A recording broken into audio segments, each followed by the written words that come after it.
अगर आप एविएशन में रुचि रखते हैं तो आपको मल्टी रोल फाइटर जेट्स के बारे में तो पता ही होगा, पर क्या आपने कभी ओमनी रोल और स्विंग रोल फाइटर्स का नाम सुना है? अगर नहीं सुना है तो मैं हूं ना, मैं आपको बहुत ही सिंपल भाषा में समझाता हूं। लेकिन इससे पहले कि हम ओमनी रोल और स्विंग रोल फाइटर्स की बात करें, हमें मल्टी रोल फाइटर से जुड़ी कुछ बातों का ध्यान रखना होगा, क्योंकि ओमनी रोल और स्विंग रोल फाइटर्स को आमतौर पर मल्टी रोल ही कहा जाता है। अब ऐसा इसलिए है क्योंकि ये सारे fighter jets mission role capability के मामले में लगभग सिमिलर होते हैं, और अगर इनमें कुछ फर्क है तो वो है इनका ऑपरेट होने का तरीका। तो चलिए शुरुआत करते हैं मल्टी रोल फाइटर जेट से। मल्टी रोल उन फाइटर्स को कहा जाता है जिनमें हर तरह के मिशंस को अंजाम देने की काबिलियत होती है। एग्जाम्पल के तौर पर एक multi role fighter jet air to surface, reconnaissance, electronic warfare और एनिमी के एयर डिफेंस को सप्रेस करने जैसे रोल्स कर सकते हैं। लेकिन जो ध्यान देने वाली बात है वो इनके रोल स्विचिंग से जुड़ी है। एक मल्टी रोल फाइटर जेट को एक मिशन के दौरान एक ही रोल असाइन किया जाता है, और अगर इन्हें किसी दूसरे मिशन के लिए जाना हो तो इन्हें दोबारा रिकॉन्फ़िगर किया जाता है। रिकॉन्फ़िगरेशन के लिए इन्हें वापस अपने बेस पर लौटना पड़ता है। बेस पर इन्हें दूसरे मिशन के लिए इक्विपमेंट्स और हथियारों से लैस किया जाता है। मल्टी रोल फाइटर जेट्स की खास बात यह है कि भले ही ये एक उड़ान के दौरान एक ही मिशन कर पाते हैं, लेकिन इनकी मिशन एफिशिएंसी ओमनी रोल और स्विंग रोल से ज्यादा होती है।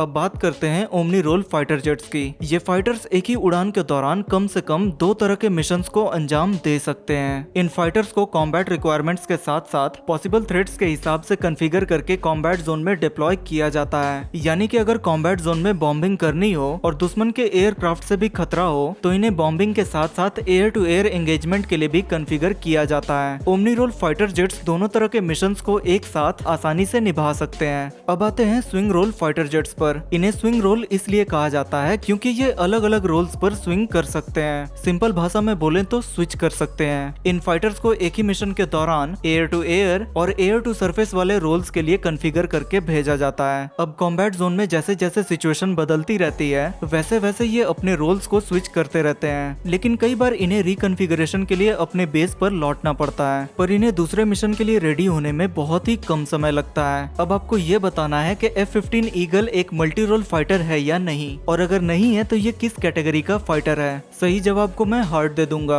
अगर वीडियो पसंद आई हो तो लाइक, शेयर और सब्सक्राइब कर दीजिएगा, और हाँ, बेल आइकन दबाना मत भूलिएगा। जय हिंद।